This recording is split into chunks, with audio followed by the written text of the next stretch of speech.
There is a soft storm beneath the surface of those born with a listening soul.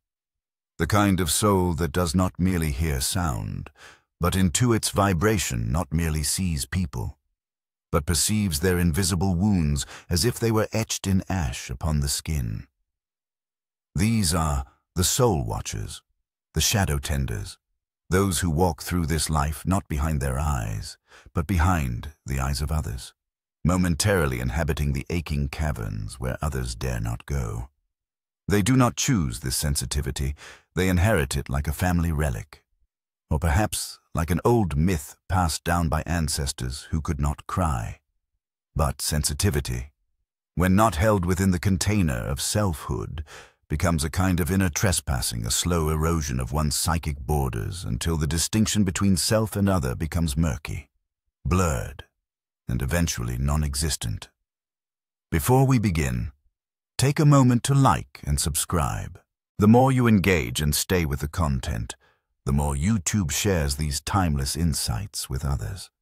By doing so, you're not only helping this channel grow, but also spreading Carl Jung's transformative wisdom to those seeking meaning and inner truth.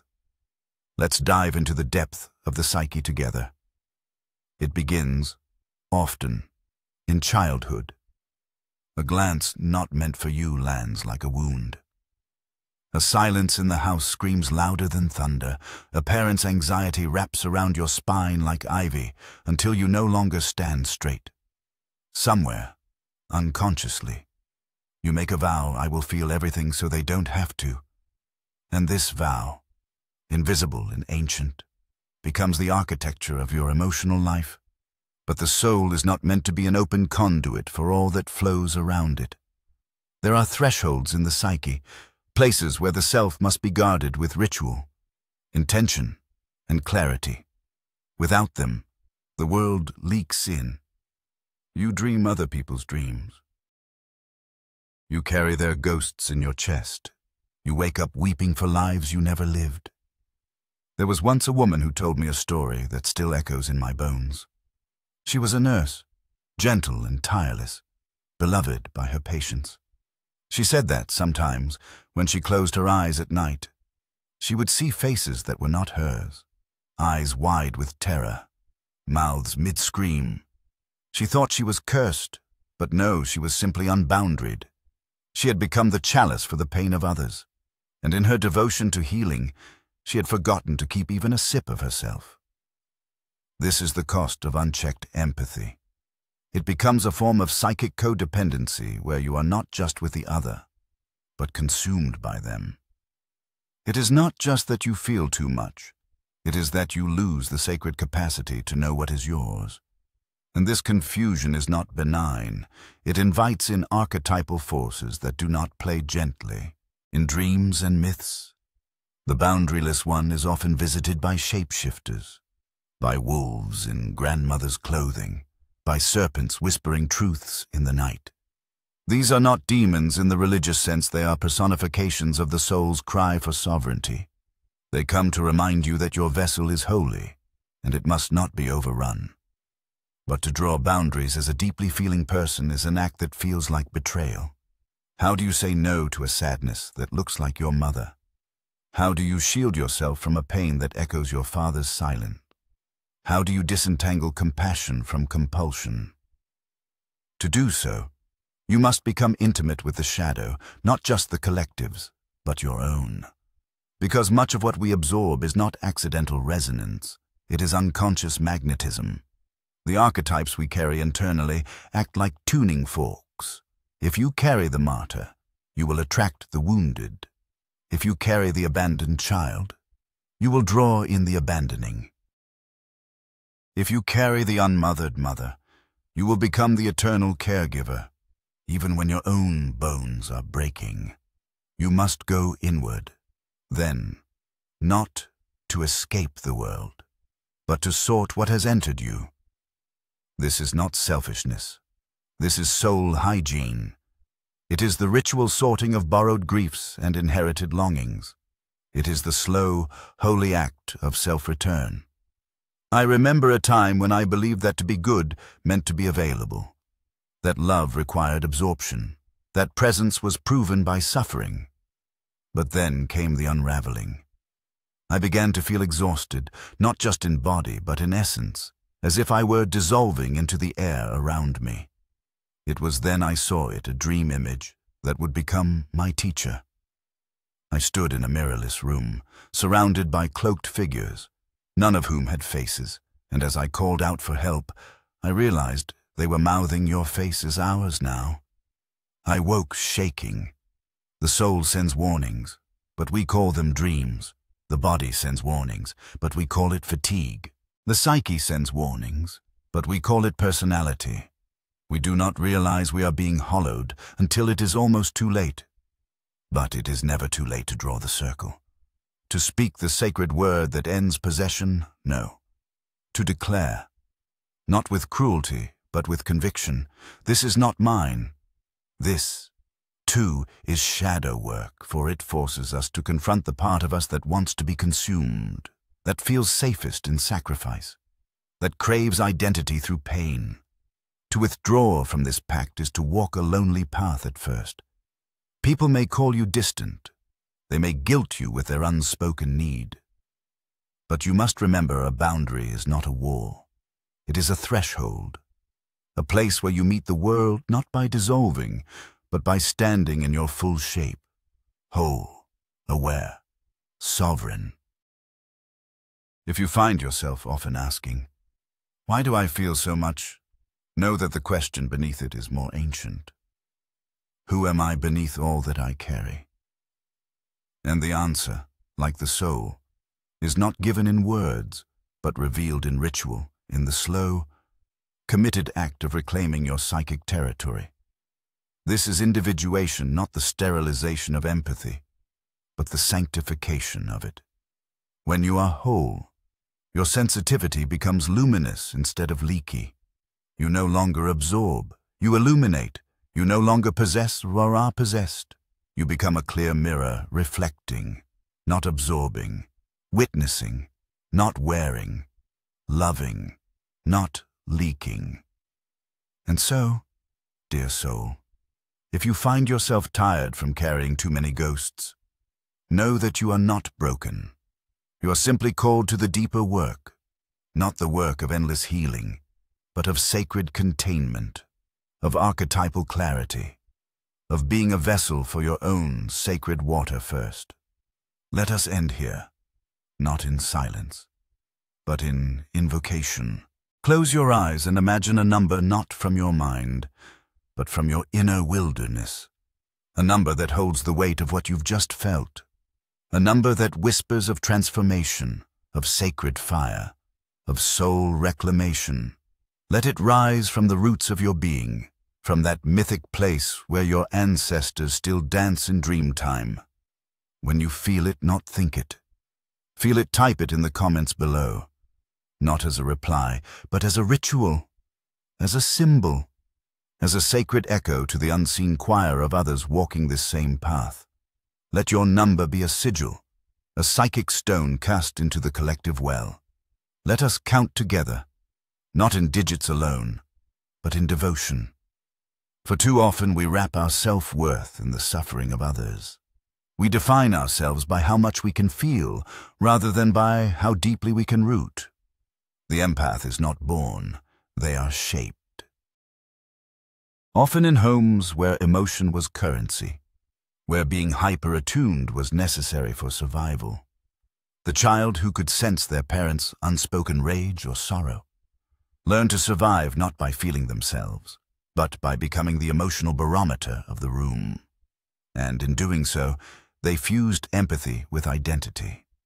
This fusion, unbroken in adulthood, becomes the curse of the empaths, to feel everything and yet remain unknown even to themselves.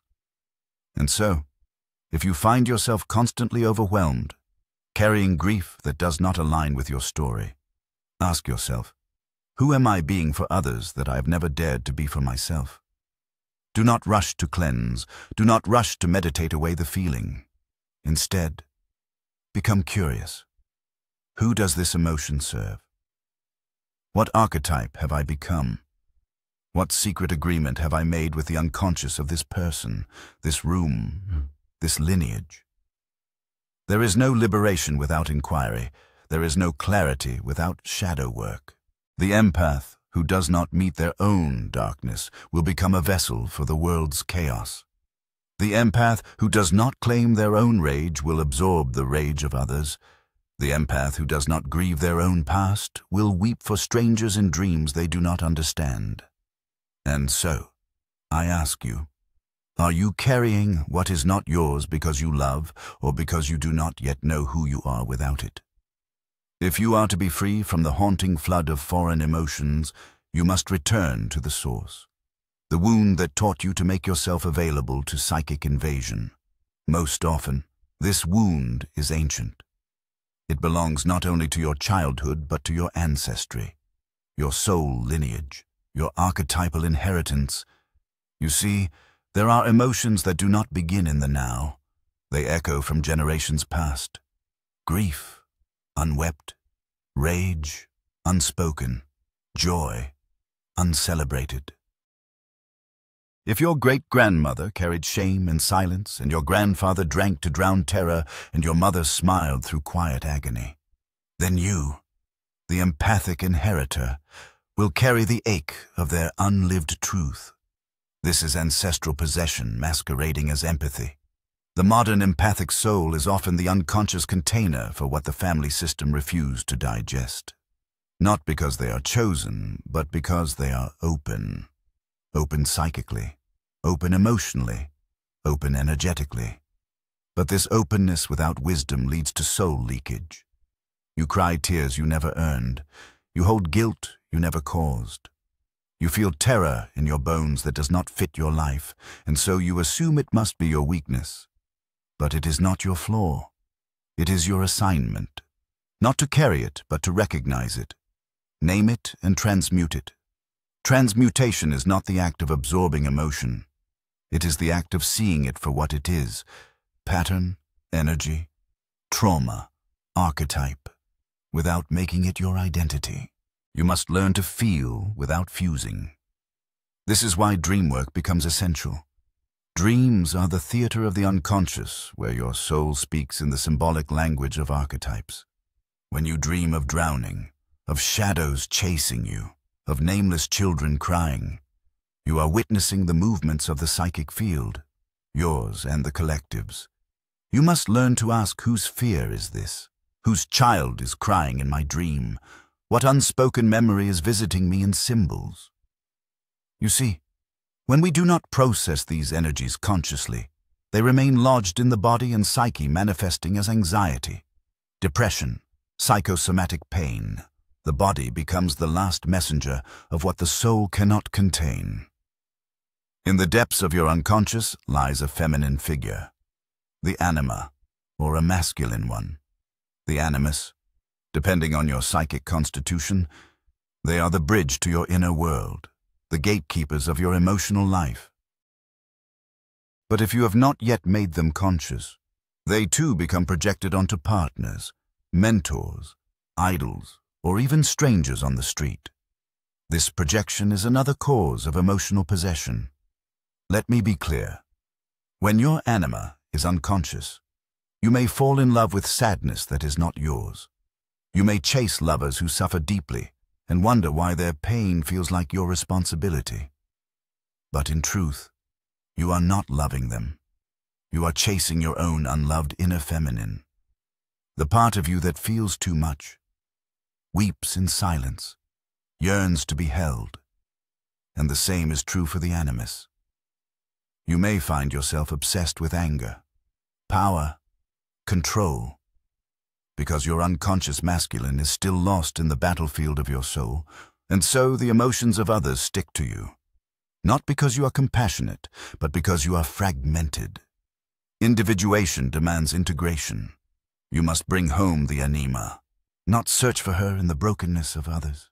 You must reconcile with the animus, not confuse his fury with someone else's fire. Only then will your energetic field become defined, not rigid, but sovereign. You will no longer absorb what does not belong to you. You will feel, but not drown. You will care, but not collapse. There is a strange pleasure in being overwhelmed by other people's feelings. Do not deny this. For some, it is the only way they know how to feel alive. To carry emotional intensity is to feel necessary, special, spiritual. It becomes the identity of the empath. And yet this is merely a false self, constructed around emotional enmeshment. When this false self begins to crack through burnout, relationship, breakdown, or spiritual crisis, many empaths feel as though they are dying. But it is not death. It is liberation.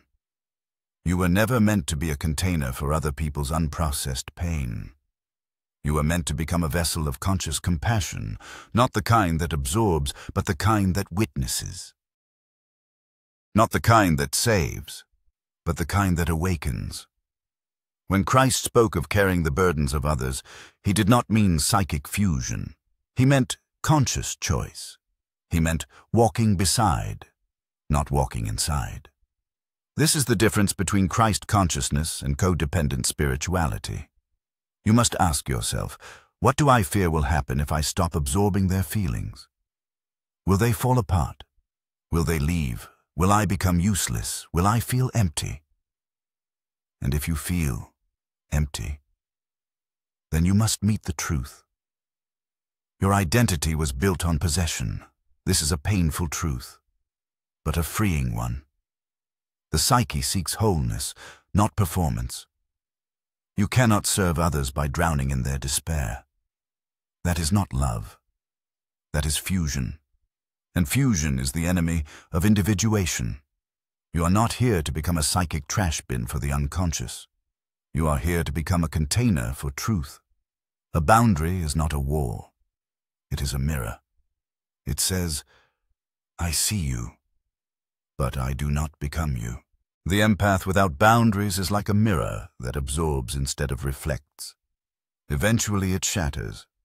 I tell you this because I have seen it in dreams in patients in history. The mystics who burned out too soon, the healers who died young, the lovers who lost themselves in the agony of others. They were holy, yes, but they were also uninitiated. They mistook sensitivity for wisdom. They mistook suffering for purpose. They died not for God, but for trauma.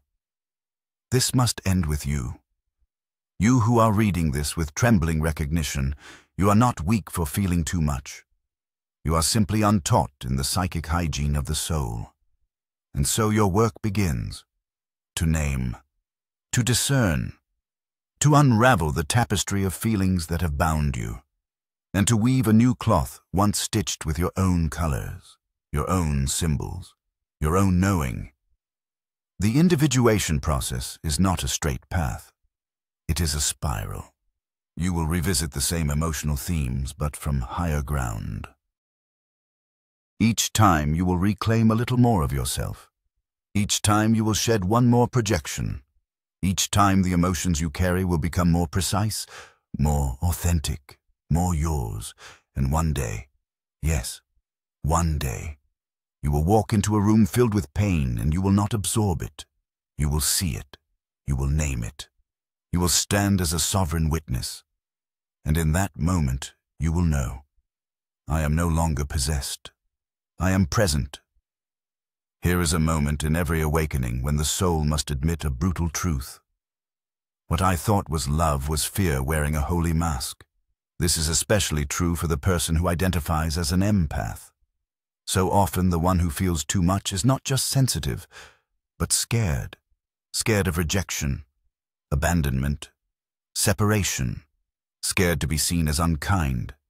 Scared to say, this pain is not mine to carry. And so they absorb and call it compassion. They merge and call it unity. They dissolve their identity into the emotional tides of others and call it Christ-like. But love does not possess, and true empathy does not mean entanglement. It means presence without penetration. Let me speak now of projection, for it is the engine behind emotional possession. When you carry someone else's emotions and believe them to be your own, it is often because you have projected a part of your own unconscious into them, or they have projected theirs into you. The boundary becomes porous. The souls entangle through fantasy and unresolved complexes. You feel their sadness because you have not yet faced your own. Or they see you as their savior because they have not yet faced their inner child. And in this theater of projection, emotion flows like electricity, unconscious to unconscious. The question is not, why do I feel so much? The question is, what does this emotion say about what is unhealed in me? The empath becomes a mirror. But the tragedy is that they often believe the reflection is themselves. This is the shadow of empathy, the secret craving for identity through pain. If I feel your emotions, I must matter to you. If I feel them deeply, I must be spiritually advanced. But in truth, many empaths are not channels of wisdom. They are channels of fusion, trained since childhood to detect danger, anticipate feelings, and preempt abandonment. Childhood emotional enmeshment becomes adult spiritual confusion. You may remember being the one in your family who felt everything. Perhaps you were the emotional barometer, the peacekeeper, the parent to your own parents, the silent absorber of family chaos. In those early years, you learned that to feel was to survive, that to carry pain was to stay safe, that to not feel others was to become invisible, unwanted, unloved. This early fusion creates a wound so deep it becomes your personality. But your true self, the one beneath the emotional debris, is still intact. It waits, it watches, it whispers through your dreams, your fatigue, your longing to be free. Freedom begins the moment you question, is this mine? This question is a psychic scalpel. It cuts through illusion. It interrupts possession. It names the boundary. When you ask, is this mine? You begin to disentangle your soul from the collective fog. You step back from the edge of fusion. You remember who you are, not what others feel through you. I once wrote, until you make the unconscious conscious, it will direct your life, and you will call it fate. But let me add, until you make the emotional field conscious, it will dictate your identity, and you will call it empathy. This is the spiritual era of our age, the deification of emotional overwhelm. You are told that to be overwhelmed is noble, that to cry endlessly is proof of divinity, that to feel everything is to be awakened. But I tell you now, to feel everything is to be split into 1,000 pieces. You cannot walk the path of wholeness while drowning in the psychic debris of others. To individuate is to gather the pieces. You must learn to differentiate between the authentic emotion of your soul and the foreign emotional code that has been programmed into you by trauma, by lineage, by culture. Your tears are not always holy. Sometimes they are signals of boundary failure. Sometimes they are echoes of someone else's wounds. Sometimes they are the body's final scream after too many years of being hijacked by another person's pain. You were not born to be a sponge. You were born to be a mirror of clarity, a self-aware witness of the inner world, able to stand at the threshold of another's agony without losing your own reflection. And so the work is not to stop feeling. It is to start feeling accurately. You must develop emotional precision. When a wave of sorrow hits you in the middle of the day, you must pause, not drown. You must ask, who is this? What triggered this? Is this memory or presence, past or now? Is this grief mine, or is it a residue I inhaled from the room? This is psychic hygiene. Just as the body must wash itself, so must the soul cleanse its emotional field. This does not mean cutting people off or building walls. It means conscious processing, symbolic thinking, and inner dialogue with the forces at play. Today, if you feel drained after a conversation, do not rush to blame the other. Ask yourself, what archetype did I embody in that moment? Did I become the rescuer, the wounded child, the pleaser, the shadow mother? These are not roles of love. They are roles of fusion. You are not obligated to heal anyone. You are only obligated to become whole yourself. Wholeness is the greatest gift you can offer. A self-possessed being does not absorb the world. They transform it through presence, clarity, and sovereignty. You have likely been praised for your sensitivity. But praise is not the same as purpose. The world may applaud your tears, your exhaustion, your selfless devotion, but if your nervous system is shattered, your purpose is lost. The time has come to reclaim the spiritual dignity of individuation. This is the final path of the empath, who no longer wishes to be possessed by what is not theirs, to become not a feeler of the world, but a seer of it, to feel, yes, but through the eyes of wisdom, to walk into pain with rooted feet, to gaze at sorrow without collapsing, to discern the difference between divine compassion and emotional contamination. You will still feel deeply, but your depths will no longer be a liability. It will become an offering. There is something ancient in you that remembers how to be whole. It is older than your trauma, older than your persona, older even than your name. It is the self, the archetype of totality, the central organizing force that longs to unify all your fragments, not by suppressing emotion, but by illuminating its origin. This is the divine root of all inner work, not to escape pain, but to reveal it, to shine a light so radiant that even the most alien feelings return to their source and speak their true names. Let us return now to a familiar but misunderstood terrain, the shadow. I do not mean merely your anger or shame or sexual desire, though these are indeed its emissaries. I mean the living darkness within you, the unconscious repository of everything you rejected to become acceptable, safe, spiritual kind. The shadow is not evil. It is exiled, and anything exiled gains power in the dark. Now consider this: much of what you feel from others is actually your shadow calling to you, projected outward, reflected back. You think you feel someone's sadness, but it is your own grief, unacknowledged. You think someone's anger pollutes the room, but it is your own rage, repressed since childhood. Now finding a mirror, you say, I am an empath. I absorb energy, but often it is your unconscious, scanning the field, seeking the lost parts of yourself, encoded in the world like sacred symbols in a dream.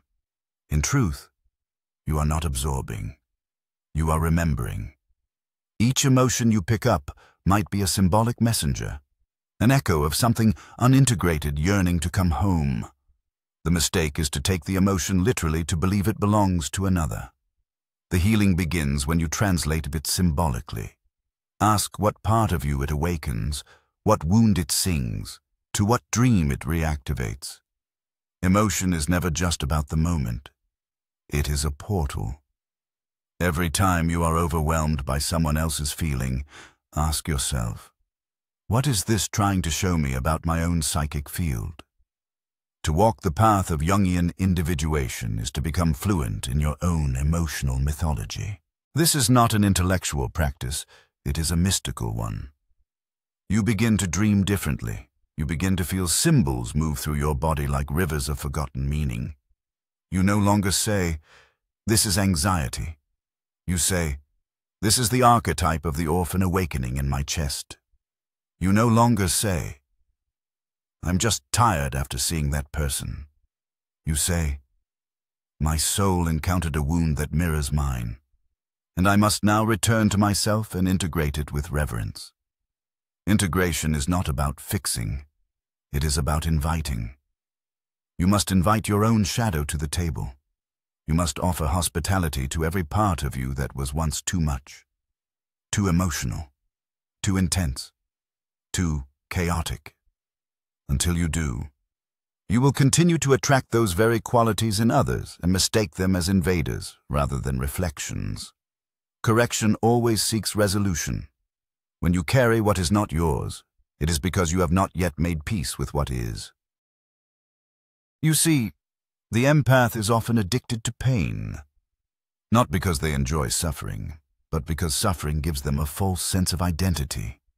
If I am needed, I am worthy. If I feel what you feel, I belong. If I carry your burden, I have purpose. But purpose built on possession is not purpose. It is martyrdom masquerading as love. You were not born to be a martyr. You were born to become a whole human being, alive in both shadow and light. This path is narrow. It is difficult. It will make you strange to others. You will no longer fit into the mold of the helper, the healer, the emotional savior. People may say you have changed. They may say you have become cold, distant, selfish. But you must remember you are not abandoning them. You are unpossessing yourself. True empathy flows from sovereignty, not fusion. To become sovereign is to reclaim your inner world from the dominion of others' pain. It is to learn how to be with someone suffering without becoming their container. It is to let the emotions pass through you without clinging, without merging, without imprinting on your nervous system like a scar. This is psychic maturation. It is not taught in schools. It is not rewarded in public. But it is the only way to become a vessel strong enough to hold the numinous, the mystical, the divine. In dreams, this often appears as a house flooded with water, rooms you cannot enter because they are submerged, hallways soaked in emotion. These are not random nightmares. These are symbolic revelations. Your psyche is showing you that your inner structure, your house of self, has been breached by uncontained feeling. It is time to restore the walls, not to isolate, but to contain, not to block emotion, but to give it structure. Individuation is not the end of empathy. It is its transmutation. When you have reclaimed what was lost in your shadow, when you have dried the flooded basement of your psychic home, you become something rare in this world. A clear mirror, a grounded soul, a person who feels deeply without dissolving, one who can walk through the pain of others and emerge intact, radiant, undistorted. This is not detachment. This is union with self. And through union with self, union with God becomes possible. There is a peculiar way in which the unconscious speaks not through words, but through symbols. And when you keep feeling emotions that you cannot trace to yourself, those inexplicable sorrows, sudden dreads, or waves of longing, you are in fact receiving messages from the symbolic layer of existence, but you were never taught to listen to symbols. You were taught to chase causes. Modern man says, "Why do I feel this way? What triggered me? Who made me feel this?" But the deeper psyche never asks why. It asks, "What is this for?" You must become symbolic again if you wish to be free. That sadness you caught after seeing a stranger cry on the train, it is not simply an emotional contagion. It may be a threshold symbol summoning a forgotten grief in your own past, a neglected archetype, a dream you never grieved. The human psyche is porous for a reason. It was designed to be relational reflective, not as a sponge to absorb the world, but as a mirror to refine the inner world through sacred encounter. When a person who feels everything comes to me in despair, I do not ask them what's wrong with you. I ask what archetype is knocking at your door, because no powerful emotion enters without mythological significance. You must learn to dream again while awake. You must take your emotional overwhelm and hold it the way the ancients held omens from the sky, curiously, reverently, without immediate interpretation. This feeling is not mine as a start, but it is incomplete. You must follow with, then whose is it? And why has it found me? And more importantly, what part of my soul does this mirror awaken or disturb? Projection is not merely an error. It is a sacred invitation. It is your unconscious using the world to show you what you cannot yet see in yourself. The healer who cannot stop feeling her client's despair may be dealing with an unconscious identification with the archetype of the wounded healer. She has built her persona around helping others, and the unconscious responds by flooding her with their feelings. Not to punish her, but to say, "You have not yet tended to your own wound. The projection must break. The myth must be reclaimed." I once saw a man break down weeping over a poem that meant nothing to anyone else. When I asked him what he saw, he could not explain. It felt like my father's silence. He said, "You see, the emotion was not about the poem. It was a symbolic convergence, a hidden doorway to something unresolved. That's how emotion works when it's not yours. It rides in on other people's faces. Art, glances, smells, touches, and it opens the wound in you that was waiting for expression. The unconscious has no boundaries. It exists in a field of shared psychic energy. This is why you can walk into a room and feel as though your chest tightens. The air is thick, you say. What is it? Really, it is your body's archaic wisdom attuned to signals that the ego cannot name, an unspoken rage between two lovers, a grief hovering like a fog, a betrayal unacknowledged but present in the archetypal field. You did not make this up, but you also did not just absorb it. You responded to it because something within you resonates with it. Resonance is not possession. It is correspondence between your inner field and the world's psychic song. And like a tuning fork, you can choose whether to keep vibrating or to come back to stillness. But first, you must know your own tone. When you do not know your own energetic frequency, your soul's unique emotional fingerprint, you will confuse everything that echoes with your own truth. And then you are lost, not because you are sensitive, but because you are unanchored. That is the real peril of unconscious empathy. It becomes a substitute for identity, but your empathy is not the problem. Your lack of inner structure is build a temple inside yourself, not of stone, but of consciousness. And each time you feel too much retreat there, ask the ancient questions. Is this mine? Is this known? What image arises with this feeling? What memory comes unbidden? What part of me have I not yet named? You may be surprised by what answers. Sometimes it will not be a thought, but a dream image, a red bird, a flooded road, an empty cradle. Other times it will be a voice, a whisper from the back of the mind. You still carry your mother's grief. Or this shame is not yours. It belongs to generations. The psyche remembers what the ego forgets, and it returns those memories wrapped in feeling. You are not cursed. You are called to live symbolically again, to honor emotion not as a thing to manage or explain, but as a visitation, a transmission, a movement of soul. And when it is too much, when it threatens to consume you, let that be the sign you have left the symbolic and entered the literal. That is when you must translate, not absorb. To translate is to take emotion and give it meaning beyond its immediate appearance. To do that, you must become an alchemist of the soul, not to transmute lead into gold, but to transmute sorrow into vision, pain into purpose, overwhelm into myth. You become a mystic, not by seeing angels, but by seeing your sadness as a message from the deep, away from the self, asking you to come closer. And that is the final threshold for many to allow emotion to initiate them. You keep feeling what is not yours because something in you still believes you must suffer to be connected. But true connection begins not through shared suffering, but through shared presence. And you can only be present when you are whole. Wholeness does not mean healed. It means nothing is rejected. All parts are known, and when all is known, you cannot be possessed by others' pain because you carry your own with such reverence that nothing foreign finds a foothold. You become luminous in your groundedness. You become mysterious in your clarity. You become what I call a vessel of the self, a person who can walk through the shadows of the world, feel what is around them, but remain rooted in the radiant stillness of the deep. Do not imagine that individuation is a clean process.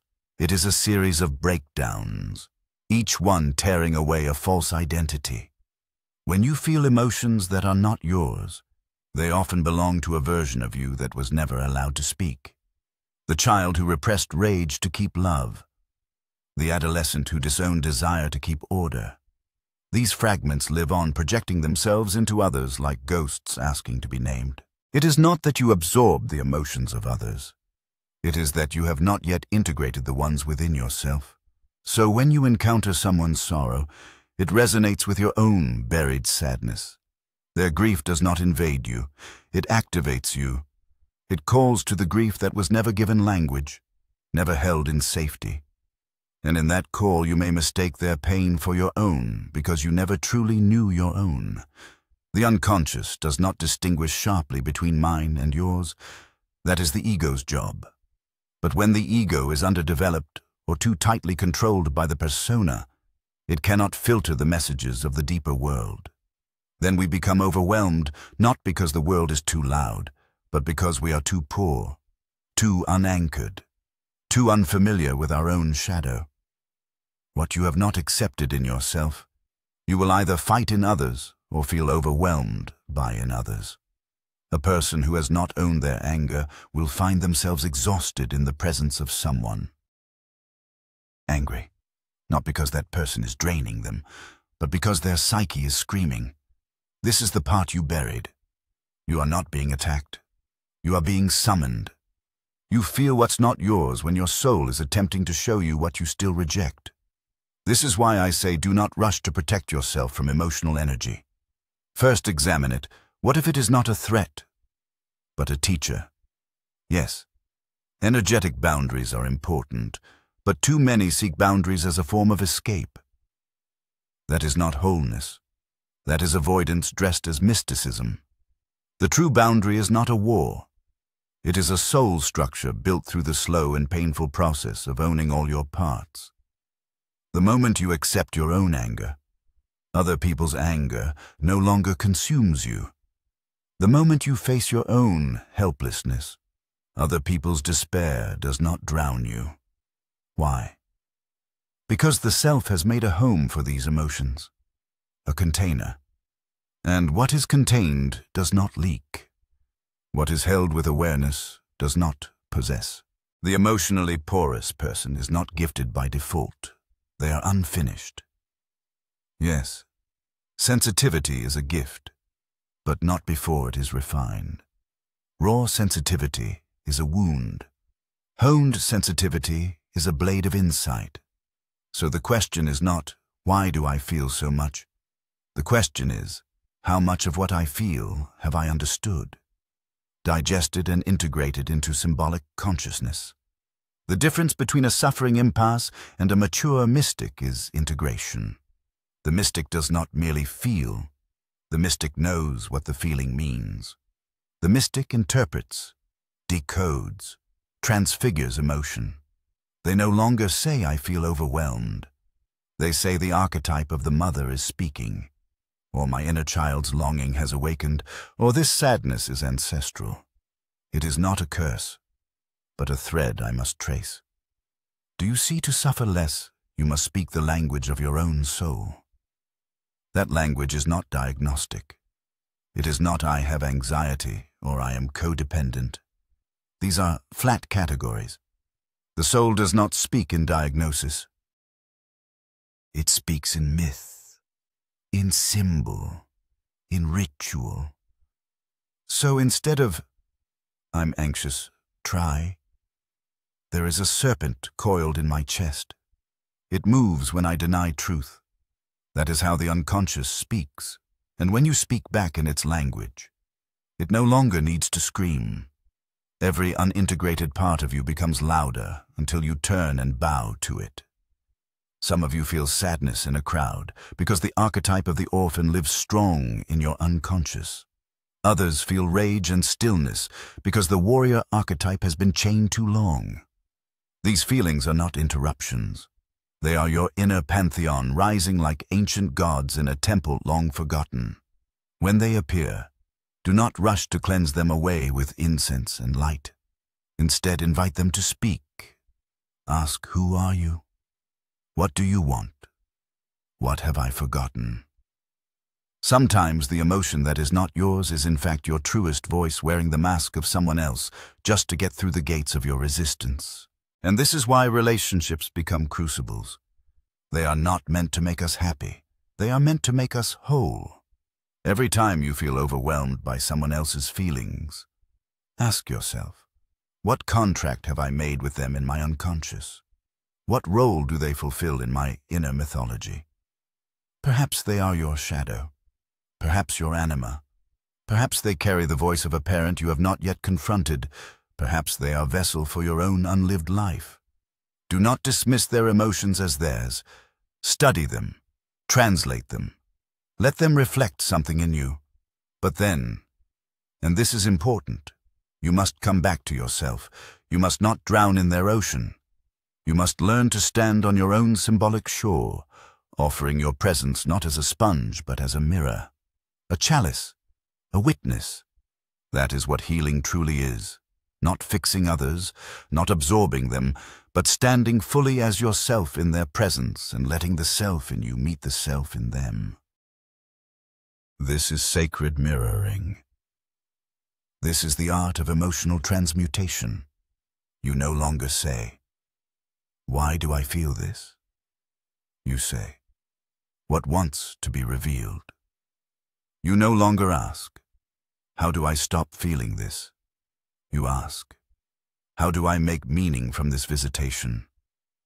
And when you begin living this way, you will no longer fear emotion. You will honor it.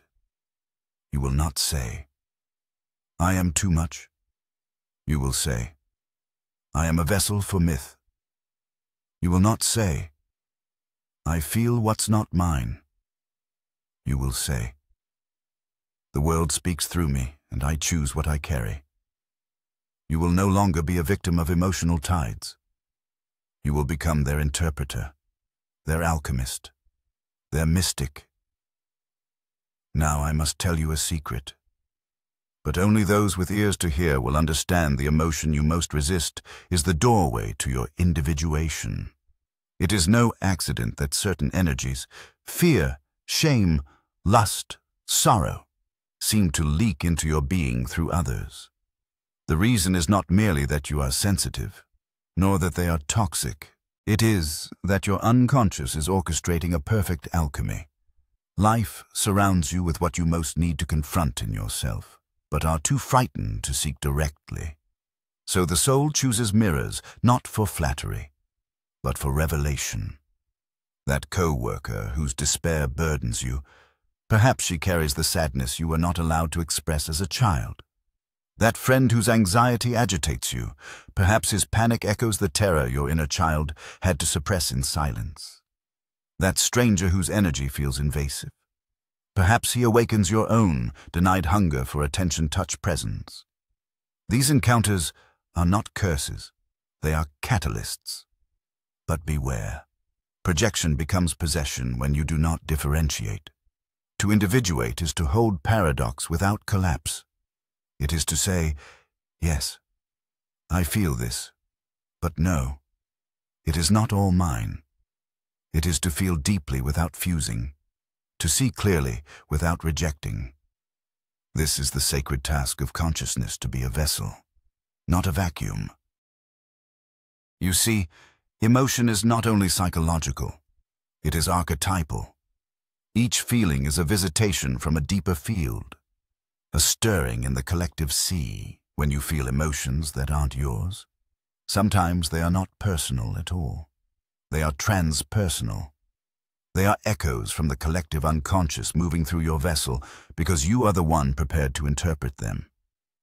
This is the mystic's burden and the mystic's power. Do you think it was mere empathy that allowed prophets to feel the pain of nations? It was not. It was the soul's tuning to the archetypal field. They were not absorbing. They were listening. And their task was not to wall off the feelings, but to transform them into vision. Likewise, you must ask, what does this emotion want to become in me?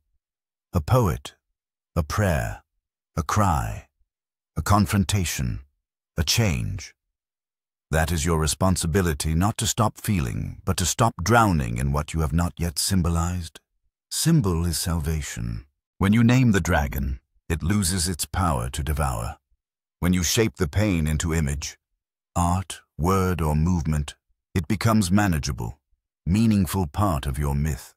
And make no mistake, you are living a myth, whether you know it or not. Every time you collapse under a feeling that is not yours, you are playing a role in a story written by your unconscious. Perhaps the martyr, perhaps the savior, perhaps the exile. If you do not make this story conscious, you will suffer its fate. But if you awaken within it, you can rewrite the ending. The empath who has become conscious becomes not the sponge, but the seer. The intuitive who has made meaning of their feeling becomes not a victim, but a vessel. And the one who walks through the fire of others' emotions without fleeing, fusing or fixing, becomes the alchemical priest of their own destiny. This is no easy path. It requires ego death. It requires fierce honesty. It requires standing in the center of chaos and saying, I will not collapse, I will not project. I will feel and I will understand. I will speak the tongue of the soul. And this is the deeper truth. You are not here to merely protect yourself. You are here to transform what moves through you. You feel others' emotions not just because you are weak or porous, but because you are called to see what they cannot see. You are thrown into emotional turbulence so that you might bring consciousness to what has remained unconscious. But you must not do this at the cost of your center. You must not lose your own soul in the process of feeling theirs. So when the weight of others presses in return to the sacred questions, where is this emotion in me? What myth is this playing out? What archetype is being invoked? What am I being asked to see, to feel, to become? You are not meant to be a container of pain. You are meant to be a crucible of transformation. You are not here to carry others' feelings forever. You are here to alchemize them into clarity, meaning boundaries and truth. You are here to evolve them through the prism of your own psyche, to give them back to the world, not as wounds, but as wisdom. And in this act, this holy act, you are no longer overwhelmed. You are ordained. And so I invite you to consider that your greatest sensitivity may be your secret initiation. The modern world misunderstands the empath, the intuitive, the one who feels too much. It labels you as fragile, overly emotional, unstable, even broken. But I say to you, you are neither defective nor doomed. You are in formation. Your soul is in the crucible of psychic transformation. The intensity of what you feel is not pathology. It is prophecy in process. What they call too much is often an archetypal calling misunderstood by an unconscious society. You are not made to fit into a flat world devoid of depth. You were made to dwell in the mystery, to walk among shadows, to listen to what cannot be spoken, and to feel what has not yet been named. You are the dreamer of the collective psyche, the vessel through which the unlived emotions of the world try to find their voice. But listen carefully. You must not become enslaved to this role. The wound of the world will try to seduce you into martyrdom. You will be tempted to believe that your ability to feel the pain of others obliges you to carry it. This is not so. You are not born to bleed endlessly. You are born to transform. The fire in your chest is not punishment. It is the psychic forge. Your body is the instrument that feels where the world is out of tune. Your emotions are the tides that reveal what lies beneath. Your dreams are the riddles of the cosmos whispering through your sleeping soul. But if you do not pause to listen to shape to symbolize, you will drown in a flood that was meant to cleanse, not destroy. You ask, why do I feel what isn't mine? And I answer, because something in you is ready to become larger than the self you have known. This is individuation, not becoming perfect, but becoming whole, Not becoming safe, but becoming real. It is the integration of opposites, the uniting of light and shadow, the reconciliation of your soul with the vast mystery it came from. When you feel an emotion that seems alien, trace it not back to the person, but into the archetype. Is it the mother that weeps through you? Is it the warrior who trembles at injustice? Is it the orphan crying for the warmth that no one gave? These are not mere moods. These are beings of the psyche calling you to embody them consciously, not compulsively. And when you do, when you feel fully speak, truly dream deeply and act soulfully, you become what the ancients called the magus, the wounded healer, the bridge between worlds. This is the destiny of those who carry emotions, not their own, to learn what is theirs, what is the world's, and what belongs to something even greater, the collective soul in evolution. But remember, these boundaries are sacred. You must know where you end and another begins, or else you will blur the lines and call it love. That is not love. That is fusion. And fusion is the death of growth. Real compassion is differentiation held with grace. Real maturity is being able to feel deeply without collapsing. Real power is knowing when to speak and when to hold silence like a chalice. In your dreams, watch for symbols of water, of fire, of thresholds. The unconscious speaks through metaphor. The child you hold in your sleep is the part of you not yet claimed. The storm you flee may be the emotion you still resist. The stranger whose face you cannot see may be your own future self, waiting for you to arrive with your whole being intact. And when you awaken, carry these images into your waking life. Let them shape how you love, how you protect, how you say no and yes. Let them teach you that emotions are not enemies. They are emissaries. They are not weights. They are wings when understood. This is your task, your burden, your blessing. You are not too much. You are just not yet integrated. You are not broken. You are just becoming. And if you can hold the sorrow of the world without sinking, if you can feel the rage of another without retaliating, if you can walk through a room and sense what no one dares to say and still return to yourself, still name your own truth, still draw your sacred line, then you are no longer possessed. You are no longer a vessel of projection. You have become an alchemist of the soul. You have fulfilled the dark truth's invitation to feel what is not yours, and from that mystery to become more than you were. And in doing so, you do not merely survive this strange gift. You transcend it. And that, my friend, is how you finally return, not just to yourself, but to the deep wholeness the soul has longed for across lifetimes. Now go and remember what I have said, not with your ears, but with your being. The work is sacred. The path is yours. The shadow has spoken. The soul awaits. And the world is watching for your return.